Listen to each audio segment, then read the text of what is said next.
On Canada Day, my son stood in the driveway of my lakefront property and said, "Dad, you're 64.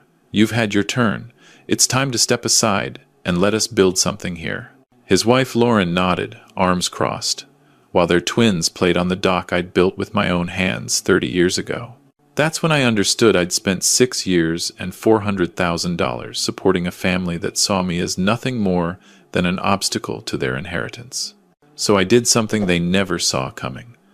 I transferred the cottage to them, sold my Toronto house for $2.1 million, and bought a one-way ticket to Crete. What I left in that safety deposit box, they're still discovering piece by piece. Before I go further, I should mention I'm recording this from a small taverna in Chania, where the Mediterranean laps against Venetian walls, and the locals know me as Thomas, the Canadian who swims every morning at dawn. But let me start at the beginning, because the beginning explains how I went from Richard Brennan, successful contractor with a loving family, to a man drinking Greek coffee 5,000 kilometers from everything he built. The smell of barbecue filled the backyard.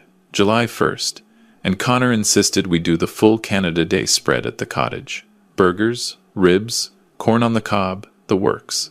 I'd driven up from Toronto at 6 in the morning, stopped at the market for supplies, spent 3 hours prepping food for 15 people. My daughter Sarah was supposed to come with her husband and kids, but she'd texted that morning saying something came up. Again. That left me with Connor, Lauren, and their 8-year-old twins, Maddie and Owen. The cottage sat on 2 acres of prime Muskoka waterfront. I'd bought the land in 1987 for $73,000, back when I was just getting my construction business off the ground. Diane and I had camped on the property that first summer, clearing brush, dreaming about the cabin we'd build. Took us 3 years of weekends, but we built it ourselves. Every beam, every nail, every window frame. Our sweat equity. Diane died of an aneurysm 4 years ago. Sudden. She was planting tomatoes in the garden, and then she wasn't there anymore. 60 years old. We'd planned to retire together, sell the Toronto house, live at the cottage full-time. Instead, I got a funeral and an empty house, and the particular silence that comes when your partner of 37 years disappears from every room. Connor and his family had been temporarily staying at the cottage for 6 years now. Started right after the twins were born, when Lauren went on mat leave, and money got tight. Just for a year, Dad, until we get our feet under us. That was 2018. It's 2024 now, and they're still here, living rent-free in the 4-bedroom lakefront property while I maintained my empty house in Toronto. I pulled the envelope from my jacket. Inside was a certified check for $25,000. Connor had called 3 weeks earlier, voice tight with that particular stress that usually preceded asking for money. Property taxes were due. The cottage taxes. $6,000. I'd already paid them, like I did every year. But Connor didn't know that yet. I'd decided to give him money for general expenses instead. Be generous. Be the good dad. "Connor," I said, flipping burgers on the grill I'd bought. "Happy Canada Day. Got something for you." He took the envelope without looking up from his phone, tore it open with his thumb while Lauren supervised the kids on the dock. The twins were wearing life jackets I'd purchased last summer. Maddie was excited about the new kayak I'd bought them for their birthday. Owen wanted to show me the fort he'd built in the woods, using tools from my workshop. Connor's eyes scanned the check. His face didn't change. Not a smile, not even acknowledgement. Just nothing. 25 grand. The words came out flat. That's it? Something cold moved through my chest. I thought it would help with expenses. The property taxes. Maybe some renovations you mentioned. Dad. Connor looked up then, and his eyes had that edge I'd been seeing more and more lately. We need to talk. Seriously talk. Lauren walked up from the dock, timing too perfect to be coincidental. They'd planned this. About what? I kept my voice level, flipped a burger that didn't need flipping.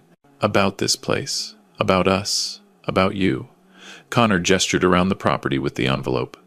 We've been living here for 6 years, Dad. 6 years. We've raised our kids here. This is their home. But it's still your cottage, your rules, your decisions about everything. You live here rent-free, I said quietly. I pay the property taxes, the insurance, The utilities, the maintenance. Exactly. Lauren's voice cut in, sharp. That's exactly the problem. We're 42 years old, Richard. We can't live our lives waiting for permission. We can't make real plans, because this isn't ours. I looked at them, really looked. When had Connor, my son, who used to help me frame houses during summer breaks, become this? When had asking for help become demanding ownership? What do you want? I asked. Connor and Lauren exchanged a glance. That look couples get when they've rehearsed something. We want you to transfer the cottage to us. Connor's voice was steady, like he was presenting a reasonable business proposal. You're 64. You've had your turn with this place. You and Mom built it. You enjoyed it. But you're retired now. You don't even use it most of the time. You live in Toronto. We live here. We're raising our family here. It makes sense for this to be ours now. The burgers were burning. I could smell it. Didn't move to fix it. Step aside and let us build something here, Lauren added. You've had your life. Let us have ours. Those words. You've had your life. Like I was done. Like at 64, I should just fold up and disappear, so they could inherit what I'd built. And if I say no? My voice came from somewhere far away. Connor's jaw tightened. Then we need to have difficult conversations about our future. We can't keep living in limbo. We have options. Job opportunities in Vancouver. Lauren's sister has space. We need stability, Dad. Real stability. Not this month-to-month uncertainty where you could change your mind anytime. It wasn't month to month. It was 6 years of free housing. 6 years of me driving up every other weekend to fix things, maintain things, pay for things. 6 years of gradually being pushed out of my own property because I was always showing up unannounced or rearranging things or being too loud in the mornings. The twins ran up from the dock. Grandpa, when are the burgers ready? Maddie's face was sunburned and happy. Soon, sweetheart. I found my smile for her. Go wash your hands. They ran inside, screen doors slamming. The sound Diane and I had heard 1,000 times with our own kids. I need some air, I said. Dad, we're not done talking. Connor stepped forward. I am. I set down the spatula, walked past them, down to the dock. Behind me, I heard Lauren mutter something. Connor's response was too quiet to hear, but the tone was clear. Frustration. Impatience. I sat at the end of the dock, feet dangling over water that held 30 years of memories, teaching Connor to swim right here. Sarah's first fish, caught from this very spot. Diane reading books in the Muskoka chair every evening, glass of wine in hand. The loons calling at sunset. The northern lights we'd seen one September night, sitting in this exact spot. You've had your life. Let us have ours. I was 64 years old. My wife was dead.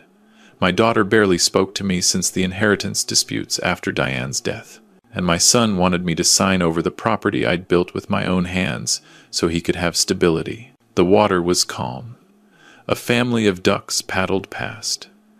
Everything looked peaceful. Everything felt like breaking glass. I pulled out my phone, opened my banking app, looked at numbers I already knew by heart. The construction business had sold for $1.8 million 3 years ago. Conservative investments, pension, savings. Total liquid assets, $3.4 million. The Toronto house was worth $2.1. The cottage, according to the latest assessment, $1.7. Total net worth, $7.2 million. And my son thought $25,000 was disappointing. That night, back in Toronto, I couldn't sleep. Lay in the bed I'd shared with Diane, staring at ceiling shadows. Her side of the bed still felt wrong, empty, even after 4 years.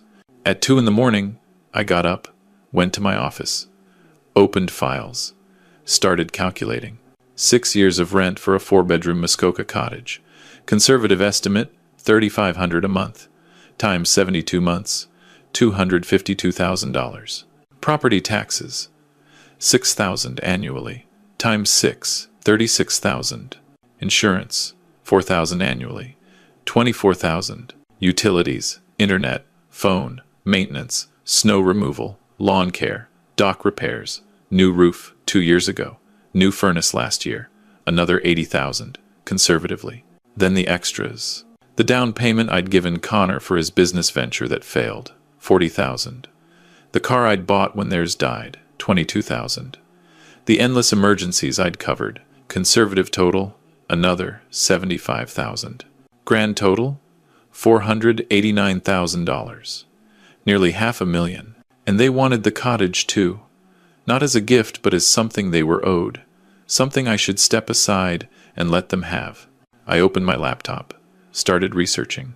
Greece. I'd always wanted to go. Diane and I had talked about it. Never made it. Cancer took her mother the year we'd planned the trip, and then life happened, and then Diane was gone. Crete. Chania specifically. Venetian harbor, mountain villages, beaches, cost of living a fraction of Toronto. A person could live well on 40,000 Canadian a year. Very well. I found an apartment listing. 2 bedrooms, sea view, furnished. €600 a month. About 900 Canadian. Available immediately. Looked up flights. Toronto to Athens, connecting to Chania. $1,700 one way. Checked visa requirements. Canadians could stay 90 days tourist or apply for residence permit. With my pension and investments, I'd qualify easily. At 4 in the morning, I sent an email to my lawyer, Paul Mitchell. We'd known each other 40 years, built half of Toronto together, back in the day. Paul, need to discuss property transfers and estate planning. Also need to understand my options regarding the Muskoka cottage. Current occupants are family. No lease, no rent. What are my rights? His response came at 8:30. In the office at 9 if you want to talk. I was there at 8:45. Richard, what's going on? Paul gestured to the chair across from his desk. You sounded stressed. I told him everything. The 6 years of free housing, the demands, the "you've had your life" comment, the expectation that I should just hand over a property worth $1.7 million. Paul was quiet for a long moment. Then he pulled out a legal pad. Legally, they have almost no rights. No lease means month-to-month occupancy at best. You could give them 60 days notice to vacate, and that's that. They can't fight it. They've contributed nothing, paid nothing, have no equity stake. Even though they've lived there 6 years, doesn't matter. You own it outright. You've allowed them to stay. That's generosity, not obligation. Paul leaned forward. But Richard, this is your son, your grandkids. You sure you want to go this route? Paul, they don't see me as family. They see me as an expired resource. I've spent nearly $500,000 supporting them, and their response is to demand I sign over more. What do you want to do? I thought about that. About Diane. About what she would say. She'd said it before, actually, when Connor first asked to stay at the cottage. Be careful, Rich. Help. Don't enable. There's a difference. I want the cottage back. I want to sell the Toronto house. I want to start over somewhere that doesn't constantly remind me of everything I've lost. Greece? He'd seen my laptop screen. Greece, I confirmed. Paul nodded slowly. I'll draw up the paperwork. 60-day notice to vacate. Transfer of ownership to yourself with clear title, just to document everything. And Richard, document every expense. Every dollar you've spent on them, on the cottage, everything. If this goes bad, you'll need proof. We spent 3 hours going through everything. By lunch, I had a plan. By end of week, I had documents. The notice to vacate was delivered by registered mail on July 8th. I didn't hand it to them personally. Couldn't face it yet, but I made sure it was legally airtight. Connor called 17 times that day. I didn't answer. Lauren sent texts ranging from confused to angry to threatening. I didn't respond. Finally, at 9 that night, I picked up. Dad, what the hell is this? Connor's voice was raw. You're evicting us? Your own family? I'm reclaiming my property. There's a difference. Over what? Because we asked for something that makes sense? Because we want stability for our kids? Connor, you didn't ask. You demanded. You told me I'd had my life and should step aside. Like I'm already dead. Like at 64. My only purpose is to hand over everything I built so you can have it without earning it. We've lived there 6 years. Rent-free. For 6 years. I've spent $489,000 supporting you. I have spreadsheets, every dollar tracked. Silence. You were counting? His voice changed. You were keeping score this whole time? No. I was being a father, helping my son. But when my son tells me I've had my life and should step aside, I start thinking about numbers. About what help actually means versus what exploitation looks like. Dad, I didn't mean it like that.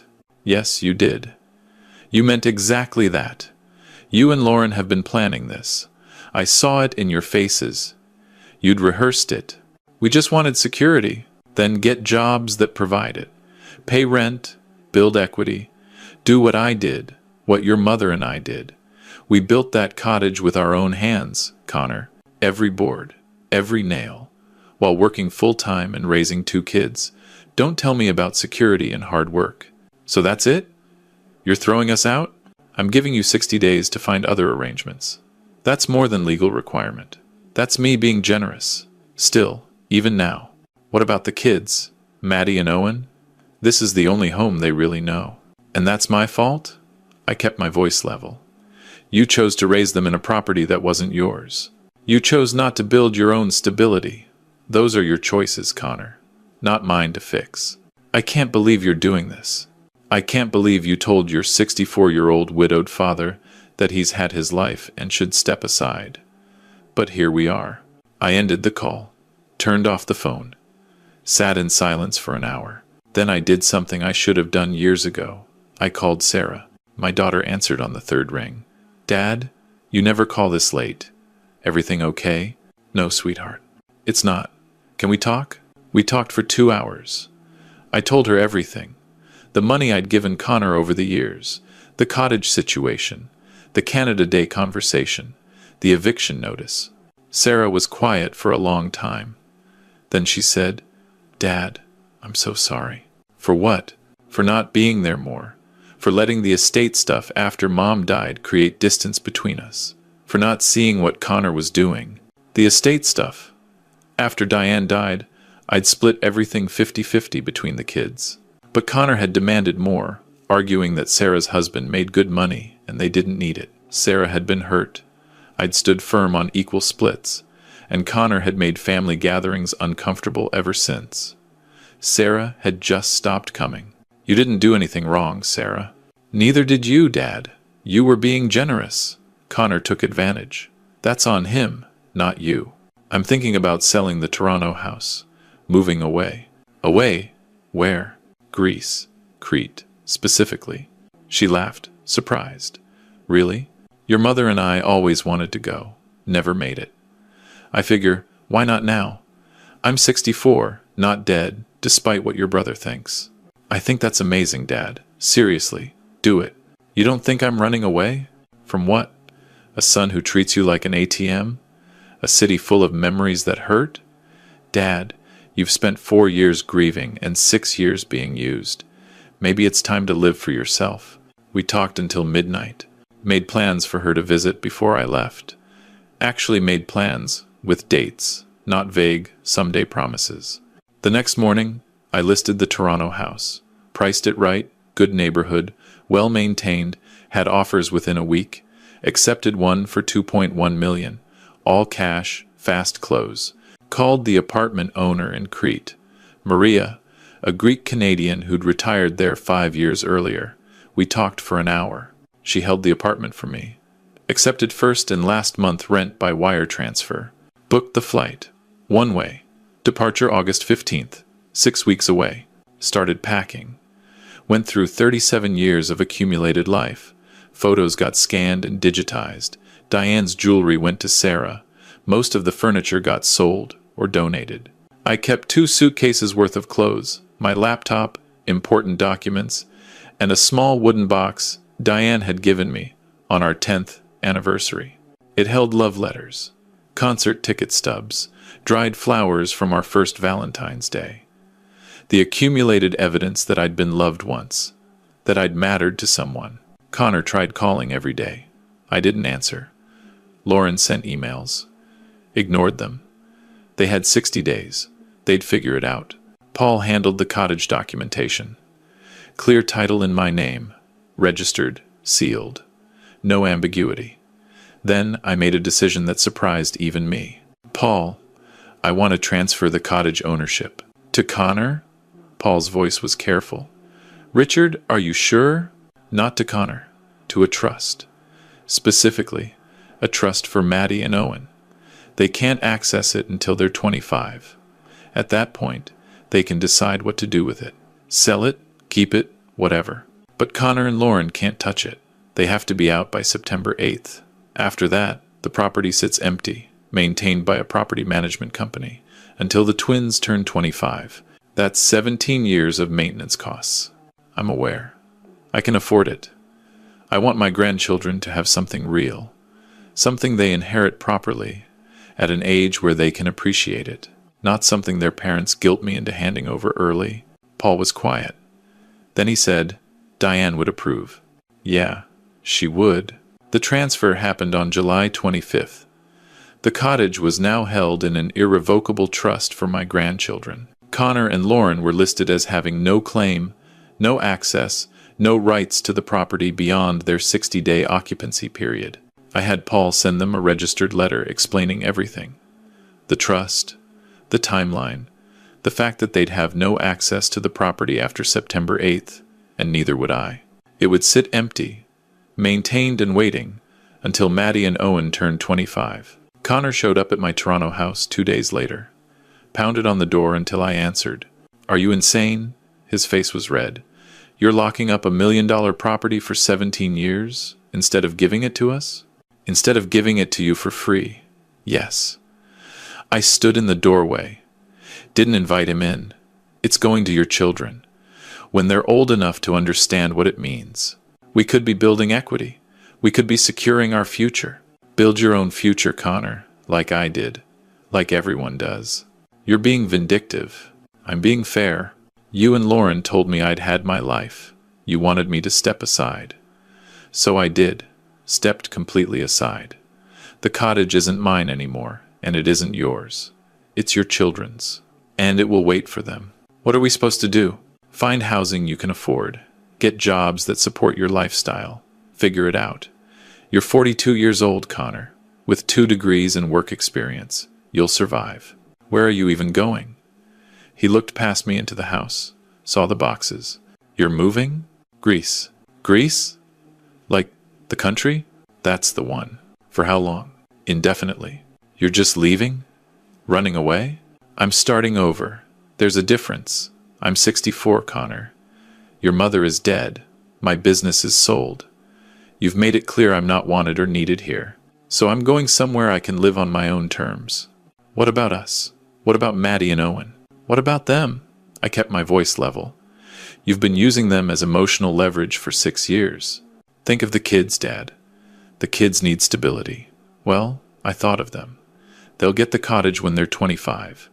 Clean inheritance. No strings. No parents who see it as their entitlement.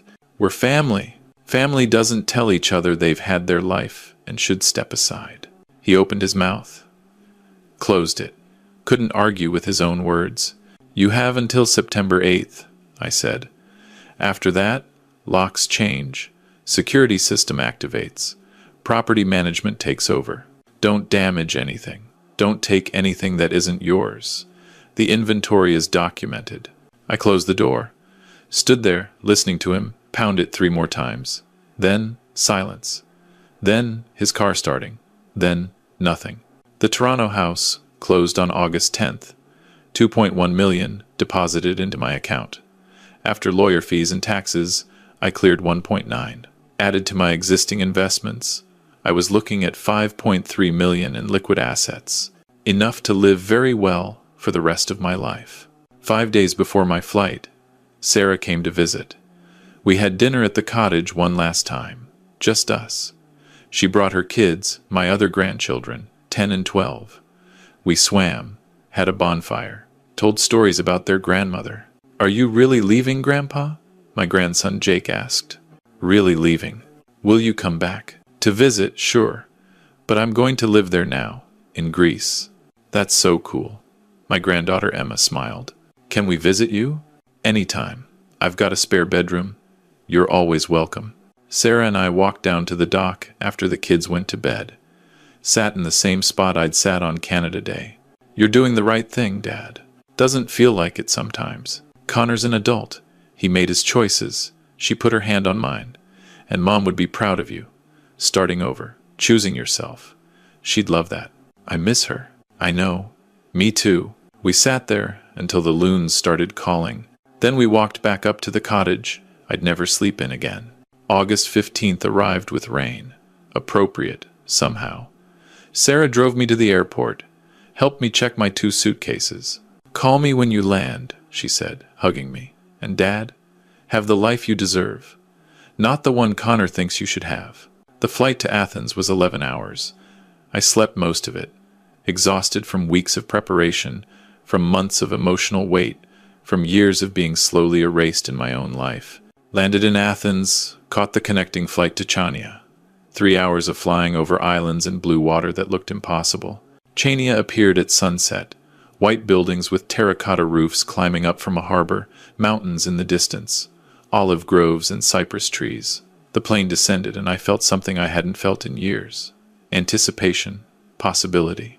Maria met me at the airport, 70, energetic, with a smile that crinkled her whole face. Welcome to Crete, Richard. You're gonna love it here. The apartment was in the old town. Stone building, 300 years old, with wooden shutters and a balcony overlooking narrow streets. Inside was simple. 2 bedrooms, kitchen, bathroom, living space. But that balcony looked out at Venetian walls and the sea beyond. I stood there for an hour that first night, breathing salt air, listening to Greek conversations float up from tavernas below, watching fishing boats bob in the harbor. Somewhere 5,000 kilometers away, Connor and Lauren were packing up the cottage. Somewhere, my grandchildren were confused about why Grandpa left. Somewhere, my old life was ending. But here, right here, something new was beginning. The first month was adjustment, learning Greek basics, figuring out grocery stores, finding the bakery that made the best bread, discovering that coffee here meant sitting, talking, watching the world, not rushing. Met other expats at a small cafe called Micro. Brits and Germans and Canadians and Americans, all of us reinventing ourselves in this ancient place. They didn't know I was a contractor or a widower, or that I'd just severed ties with my son. I was just Thomas, the Canadian learning Greek, who swam every morning and liked his coffee strong. Started swimming at dawn, every single day. Walking to the Venetian harbor, diving into water that was cold enough to make me gasp, swimming out past the lighthouse, coming back to shore feeling alive in a way I hadn't felt since Diane died. Maybe before that. Met a woman too, Christina, Greek, 62, ran a small bookshop in the old town. Widow like me.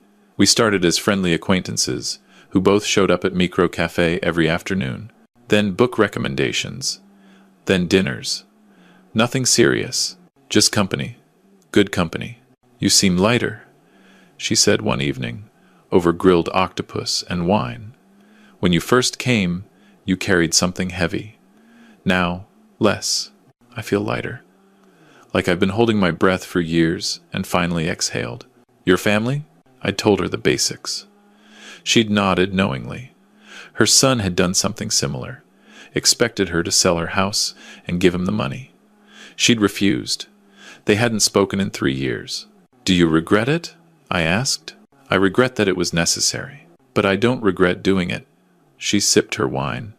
Some lessons our children have to learn the hard way, and some boundaries we have to enforce for ourselves, not for them.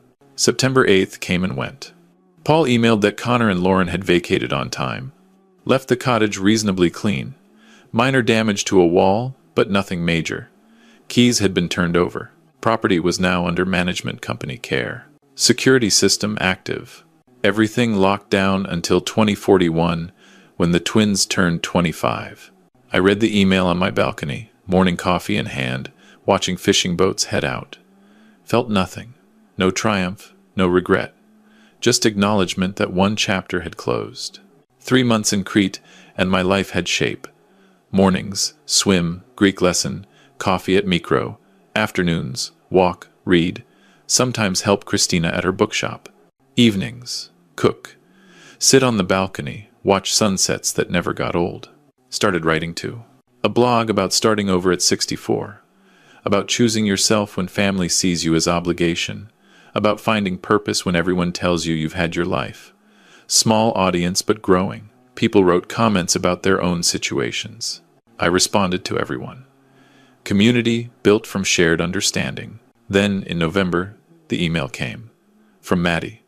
Subject line, Grandpa. Dear Grandpa Thomas, Mom gave me your email. She said you're in Greece. I'm 8.5 now. I miss you. Dad and Mom told us about the cottage, that we can't live there anymore, that it's in a trust for me and Owen.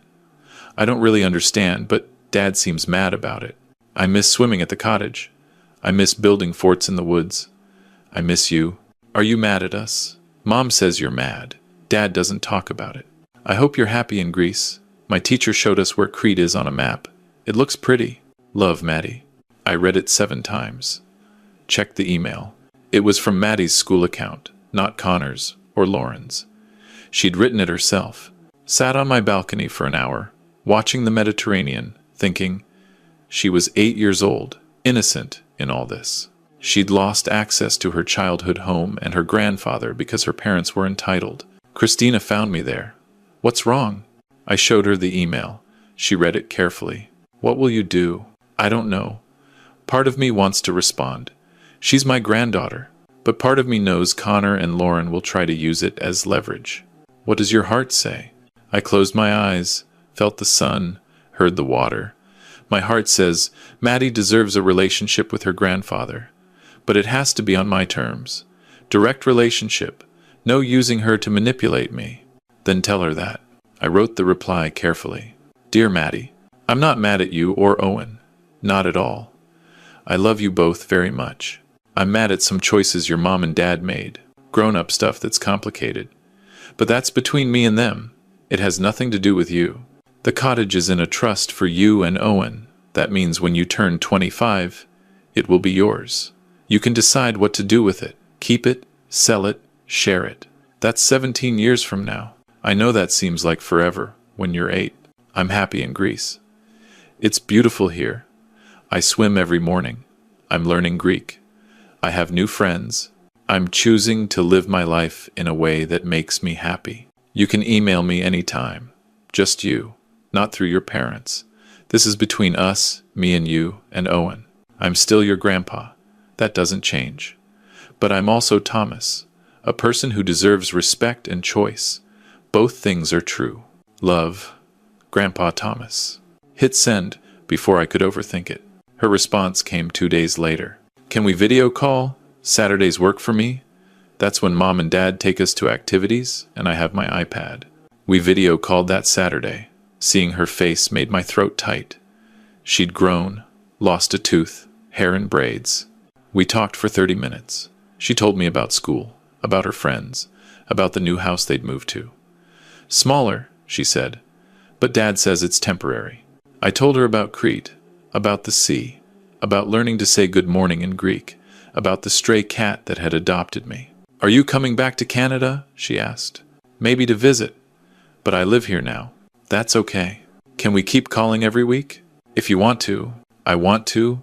Then we will. She waved goodbye. Screen went dark. I sat there feeling something I hadn't felt in months. Connected, but on my terms. Not being used. Just being grandpa to a granddaughter who missed me. It wasn't perfect. Perfect would have been Connor apologizing, understanding, rebuilding trust. But perfect wasn't available. This was available. This small connection that didn't cost my dignity. Now, sitting in this taverna in Chania, 6 months after leaving Canada, I watch Greek fishermen mend nets in the harbor. The sun is warm. My coffee is exactly right. Christina will meet me in an hour for lunch. Maddie and I have our video call scheduled for tomorrow. The cottage sits empty, waiting for my grandchildren to grow up. The Toronto house belongs to someone else. My son hasn't contacted me in 4 months. My daughter visits next month, bringing her family for spring break. I'm 64 years old. I swim in the Mediterranean every morning. I'm conversational in Greek.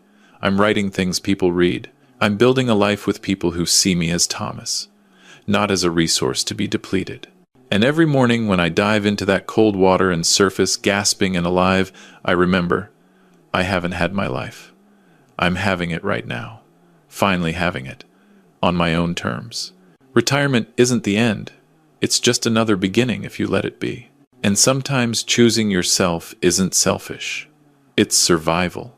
If you've made it this far in my story, maybe you're in a similar situation.